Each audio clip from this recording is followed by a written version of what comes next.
আমি আপনাদের উপর অত্যন্ত খুশি যে প্রায় এমন কোনো মাস নেই যে কোনো কয়েক মুরব্বী কোনো না কোনো মুরব্বী এসে বলেন না যে আজকেও একজন মুরব্বী বলে হলো আমার এক খতম কোরআন হয়েছে একটু দোয়া করে দেবেন। তাহলে এই যে আমার খুব ভালো লাগে। ইমামতি তো করছি বলছি 30 বছর থেকে, এখান ছাড়া এরকম কোনো দৃশ্য আমি পাইনি।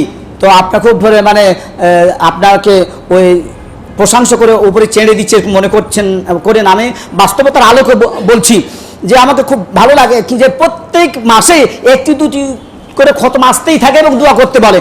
তাহলে কি এই যে কোরআন পড়েন, তাই কোরআন পড়বেন, কোরআন চেষ্টা করবেন। তা আমি বলছিলাম যে রাসূল সাল্লাল্লাহু আলাইহি ওয়াসাল্লাম কেন এসেছেন, অনুনাজ্জিলু মিনাল কুরআনি মা হুয়া শিফাউ ওয়া রাহমাতুল লিল মুমিনিন, যে কোরআন মানুষের জন্য কি শেফা স্বরূপ। তাই আজকের আলোচ্য বিষয় হবে যে সব সমস্যার সমাধান মহাগ্রন্থ আল কোরআন। আপনার সমস্যা শারীরিক সমস্যার সমাধান করবে, আপনার আত্মিক মানসিক কি সমস্যার সমাধান কি কোরআনে আছে। সুতরাং আপনি কোরআনের কাছে ফিরে যাবেন, নাকি সমস্যার সমাধানের জন্য কোরআনের কাছে আপনাকে ফিরে যেতে হবে, রুজু হতে হবে। তো বলছিলাম যে বুইস্তু মুআল্লিমান, রাসূল এসেছেন লিমাকারিমিল আখলাক, উত্তম চরিত্রের শিক্ষা দেওয়ার জন্য রাসূল এসেছেন। তাহলে তিনি এসেছেন কি অ্যাজ এ টিচার, শিক্ষক হিসাবে। শিক্ষকের কাজ হলো শিক্ষা দেওয়া, তাই তিনি আদর্শ, চরিত্র, আচার আচরণ সব শিক্ষা দিয়েছেন। তাই যারা যেখানে শিক্ষক হিসাবে আছেন, অভিভাবক হিসেবে আছেন, মুরব্বী হিসাবে আছেন, আপনার কাজ হলো আপনার অধীনস্থদেরকে উত্তম চরিত্র শিক্ষা দেওয়া, আদর্শ শিক্ষা দেওয়া, আচার আচরণ শিক্ষা দেওয়া। এই আচার আচরণ, উত্তম আদর্শ এগুলি না পাওয়ার কারণে আমার আপনার সন্তানেরা কি গোল্লায় চলে যাচ্ছে, সমাজ অধঃপতনে চলে যাচ্ছে। কিসের কারণে? যারা মুরব্বী আছেন, যারা টিচার আছেন, শিক্ষক আছেন, তাদের কারণে। তাহলে আমাদের কাজ হলো তাদের কি উত্তম চরিত্র শিক্ষা দেওয়া, উত্তম আদর্শ শিক্ষা দেওয়া। শিক্ষা না পাওয়ার কারণে দুঃখজনক ব্যাপার হলো সত্য যে আজকে সমাজে দেখতে পাওয়া যায় চোরে করে কি সাধুর বিচার, তাই না? উত্তম চরিত্র, উত্তম আদর্শ না থাকার কারণে চোরে করে সাধুর বিচার, ছোট চোরে বড় চোরে করে ছোট চোরের বিচার। যিনি বিচার করছেন চোরের, উনি বড় চোর। সমাজে যে ছোট চোর আপনার ছাতা, লাঠি, স্যান্ডেল এই সমস্ত তাল বেল চুরি করা লোকের বিচার করে না, কিন্তু যিনি বিচার করেন ও আবার কি রাস্তার বিল্ডিং এর রড, সিমেন্ট, পাথর, বালি চুরি করে কিনে বসে আছেন, উনি বিচার করেন। এরকম বিষয়টা না, বিষয়টা এরকম যে নির্বাচন কমিশন এখন হয়ে গেছে নির্যাতন কমিশন। নির্বাচন কমিশন হয়ে যখন নির্যাতন কমিশন, চেয়ারম্যান হয়েছে চিটারম্যান, চেয়ারম্যান এখন চিটারম্যান হয়েছে। হাই স্কুল হয়েছে হাই স্কুল, বুঝতে পেরেছেন? হাই করে না, করে কি না? আমরা হাই বাই হাই এরকম করে কি না? তো হাই স্কুল হয়ে গেছে এরকম যে হাই স্কুল। হাই স্কুল মানে কি? উচ্চ শিক্ষার একটা জায়গা। হাই মানে উচ্চ কিনা, তো এখন ওইটা হয়ে গেছে high school. Tata bye bye hi hi, আর কিছু প্রেম প্রীতি ভালোবাসা ছাড়া কিছু নাই। তো এই অবস্থা সমাজের হয়ে গেছে। তাই বলছিলাম যে চোরে করে কি সাধুর বিচার, আর চরিত্রহীন দেয় আবার কি চারিত্রিক সনদ। এটা সত্য না? চরিত্রহীন লোক আজকে কি চারিত্রিক সনদ দিচ্ছে, চরিত্রের সনদ দিচ্ছে তারা। তো রাসূল সাল্লাল্লাহু আলাইহি ওয়াসাল্লামকে আল্লাহ পাঠিয়েছেন, তিনি রাসূল নিজেই বলছেন বুইস্তু মুআল্লিমান, আমি কি শিক্ষক হিসেবে দুনিয়া এসেছি। শিক্ষকের কাজ হলো উত্তম চরিত্র শিক্ষা দেওয়া। উত্তম রাসূল সাল্লাল্লাহু আলাইহি ওয়াসাল্লাম কেমন, তিনি সব শিক্ষা দিয়েছেন কিনা? আপনার পারিবারিক, সামাজিক, রাষ্ট্রীয়, অর্থনৈতিক, রাজনৈতিক সব শিক্ষা দিয়েছেন। এমনকি আপনি চুলটা কেমন করে কাটবেন তাও রাসূল শিক্ষা দেয় না? কোরআন হাদিসে আছে কিনা? সমাজে যে অবস্থা, চুলের কাটিং দেখলে আবার মাথা খারাপ। কেউ কাটে বাটি কাটিং, কেউ আবার সিঙ্গালা কাটিং ফুলিয়ে রাখছে, সিঙ্গালা কাটিং এদিকে নাই, সিঙ্গালা কাটিং বাটি কাটি বাসি বসে মানে নাই। আবার কেউ হিপ্পি, এমন চুল বড় যে পিছন থেকে কি বোঝার বুদ্ধি নেই, বেদানা ব্যক্তি বোঝার ক্ষমতা নেই। ঢাকা ইউনিভার্সিটিতে এক ছেলে ছাত্র মানে বড় চুল এরকম হেঁটে যাচ্ছে, তো এক যুবক তার পিছু নিয়েছে। মেয়ে মনে করে বুঝতে পারছে তার পিছু নিয়েছে, তো যেদিকে যায় সেদিকে যায়, ও সেদিকে যায়। যে যখন আমার সামনাসামনি হয়েছে তখন দেখে আই এম সরি, মানে দেখছে ও মনে করেছে মেয়ে মানুষ, চুল দেখে মনে করছে মেয়ে মানুষ। কিন্তু আসলে প্রকৃত মেয়ে মানুষ নয়, কি ছেলে মানুষ। তো যখন মুখামুখি হয়েছে তখন আই এম সরি ভাই, বুঝতে পারেন, আমি মনে করছিলাম আপনি মেয়ে মানুষ। আচ্ছা, পোশাক দেখলে ওরকম ছেলে না মেয়ে বোঝার বুদ্ধি নাই।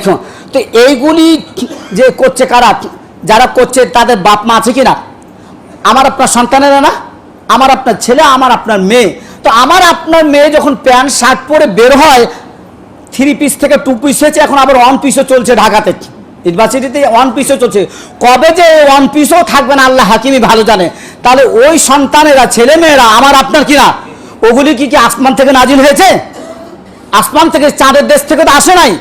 আমার আপনার ঘরে জন্ম হয়ে আমার আপনার পরিবারে কি শিক্ষা গ্রহণ করে আমার আপনার প্রতিষ্ঠানে কি শিক্ষা জ্ঞান অর্জন করছে, তাহলে সেই সন্তানগুলিকে কি মার্জিত করতে হবে না? তাই রাসূল সাল্লাল্লাহু আলাইহি সাল্লাম বলছেন যে আমি আপনি কেমন করে চুল কাটবো তাও বলেছেন, নখটা কাটতে হবে, দাড়ি মোচ সব কিছু সব ব্যাপারে বলেছেন। এই জন্য আমাকে আপনাকে চিন্তা করতে হবে, খেয়াল করতে হবে বাবা, আমি আপনি কোনোদিন 26,000 বর্গ মাইলের প্রেসিডেন্ট হতে পারবো না, কোনোদিন হয়তো প্রেসিডেন্ট হতে পারবো না, বাংলাদেশে 26,000 বর্গ মাইলের প্রেসিডেন্ট হতে পারবো না, কিন্তু আমি আপনি প্রত্যেকটা মানুষই আমার আপনার কি বডির প্রেসিডেন্ট কিনা বলুন? প্রত্যেকটা মানুষই আমার আপনার বডির কি প্রেসিডেন্ট কিনা? প্রত্যেকটা মানুষই নিজের বডির প্রেসিডেন্ট।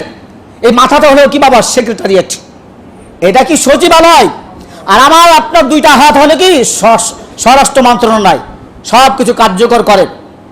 আমার আপনার হাত হলো কি গণভবন, এখান থেকে সাপ্লাই হয়। তাহলে আমাকে আপনাকে দেখতে হবে as a man, as a Muslim হিসাবে আমার আপনার এই স্টেটের মালিক আমি, এই আমার আপনার স্টেটটাকে ইসলামিক প্রজাতন্ত্র বানাতে পেরেছি কিনা। যদি ইসলামিক প্রজাতন্ত্র আপনার মাথার চুল কাটা থেকে শুরু করে, নখ কাটা থেকে শুরু করে আপনার পোশাক আশাক, আপনার সব কিছু, আপনার খাওয়া দাওয়া, শয়ন, উঠা বসা, বিয়ে শাদী, লেনদেন, সব কিছু দেখতে হবে না ইসলামিক প্রজাতন্ত্র হয়েছে কিনা। যদি না হয় তাহলে কবরে গিয়ে ইমিগ্রেশন কাউন্টারে ধরা পড়বে না? যখন মান রব্বুকা মা দীনুকা মান নাবিয়ুকা এই প্রশ্নের সম্মুখীন হব, তখন ধরা পড়বো কিনা? আজকে বিয়ে শাদীগুলির দিকে যদি তাকায় তো দুঃখজনক ব্যাপার হলো সত্য যে গান বাজনার শেষ নাই এবং অপসংস্কৃতির শেষ নাই। মানে সব হিন্দিওয়ানি চালে কি বিয়ে হচ্ছে। খালি 2টা জিনিস দেখতে পাই, যে একটা হলো ইমাম মানে খতিব বিয়ে পড়া, আর একটা হলো খুতবা। এই ছাড়া ইসলামী আমার দৃষ্টিতে তেমন কিছু পড়ে না। ইমাম দিয়ে বিয়ে পড়ায় আর একটু খুতবা পড়ানো হয়, তার বাকি যত কিছু আছে সব অপসংস্কৃতি, তাই না? সব অপসংস্কৃতি। কত যে মানুষ লক্ষ লক্ষ টাকা খরচ করে।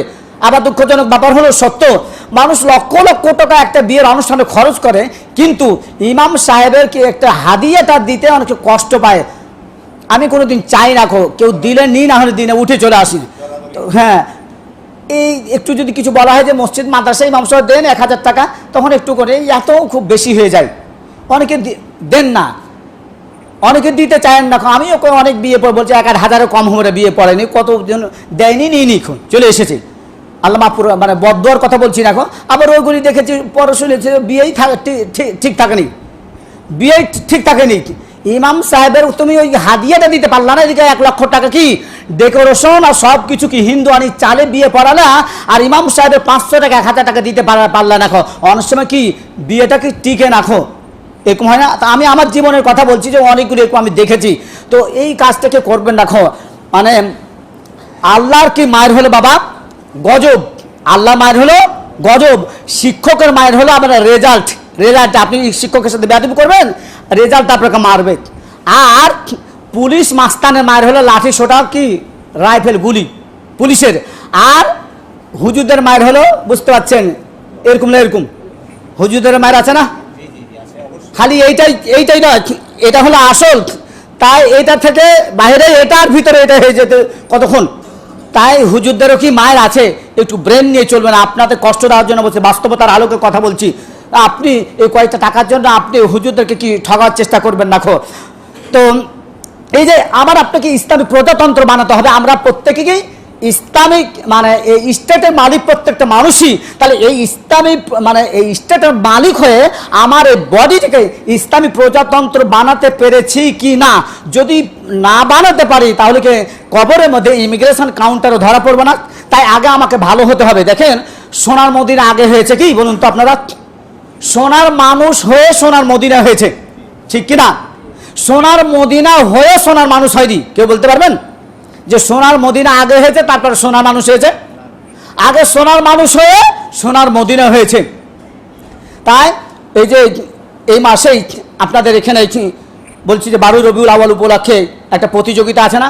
প্রতিযোগিতার আলোচ্য বিষয় যে সোনার বাংলায় সোনার মানুষ চাই, সোনার বাংলায় সোনার মানুষ চাই। তাহলে সোনার মানুষ আগে তৈরি করতে হবে, তারপর সোনার বাংলা হবে।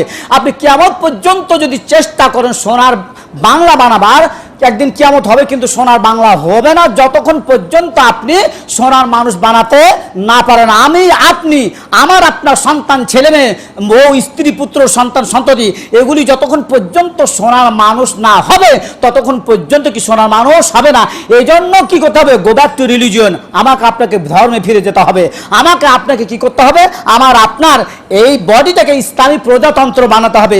দুনিয়ার এই বাংলাদেশটাকে কি আমার পরিবারটাকে আর কাউকে পারলাম না, কিন্তু অন্তত আমাকে আপনাকে আপনি যদি আমার বডিটাকে ইসলামী প্রজাতন্ত্র বানাতে পারে তাহলে অবশ্যই প্রত্যেকটা মানুষই যখন তার স্টেটটাকে প্রজাতন্ত্র ইসলামী প্রজাতন্ত্র বানাবে তখন আমার আপনার পরিবারে কি ইসলামী প্রজাতন্ত্র হয়ে যাবে।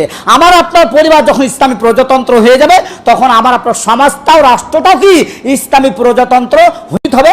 আল্লাহ রসুলের আদর্শে আদর্শিত আপনি যাই করেন আমল, বড় করেন ছোট করেন, যতই যেই আমল করুন না কেন আল্লাহ রসুলের আদর্শে আদর্শিত হয়ে আমল করতে হবে। যদি আল্লাহ রসুলের আদর্শ বাদ দিয়ে আমল হয় তো বাবা তাহলে আপনার আমার আমলটা মলে পরিণত হয়ে যেতে পারে, আদারওয়াইজ দিবেন না। এজন্য আমল হতে হবে আল্লাহ রসুলের কি আদর্শ অনুযায়ী। আল্লাহ রব্বুল আলামিন আমাকে আপনাকে আল্লাহ রসুলের আদর্শে আদর্শিত হয়ে সব আমল যেন আমার আপনার সুন্দর হয়, ভালো হয়, মানে রসুলের আদর্শে আদর্শিত হয়ে যাতে করে আমরা কাল কিয়ামতে আল্লাহ রসুলের কি শাফাত নসিব হয়ে যায়। আল্লাহ রব্বুল আলামিন সকলকে তৌফিক ইনায়াত করুক, সকলে পড়ি আল্লাহুম্মা আমিন। ওয়া আখিরু দাওয়ানা আনিল হামদুলিল্লাহি রাব্বিল আলামিন। একটু কথা শুনবেন হবে। আল্লাহ রসুলের আদর্শে আদর্শিত আপনি যাই করেন আমল, বড় করেন ছোট করেন, যতই যেই আমল করুন না কেন আল্লাহ রসুলের আদর্শে আদর্শিত হয়ে আমল করতে হবে। যদি আল্লাহ রসুলের আদর্শ বাদ দিয়ে আমল হয় তো বাবা তাহলে আপনার আমার আমলটা মলে পরিণত হয়ে যেতে পারে, আদারওয়াইজ দিবেন না। এজন্য আমল হতে হবে আল্লাহ রসুলের কি আদর্শ অনুযায়ী। আল্লাহ রব্বুল আলামিন আমাকে আপনাকে আল্লাহ রসুলের আদর্শে আদর্শিত হয়ে সব আমল যেন আমার আপনার সুন্দর হয়, ভালো হয়, মানে রসুলের আদর্শে আদর্শিত হয়ে যাতে করে আমরা কাল কিয়ামতে আল্লাহ রসুলের কি শাফাত নসিব হয়ে যায়। আল্লাহ রব্বুল আলামিন সকলকে তৌফিক ইনায়াত করুক, সকলে পড়ি আল্লাহুম্মা আমিন। ওয়া আখিরু দাওয়ানা আনিল হামদুলিল্লাহি রাব্বিল আলামিন।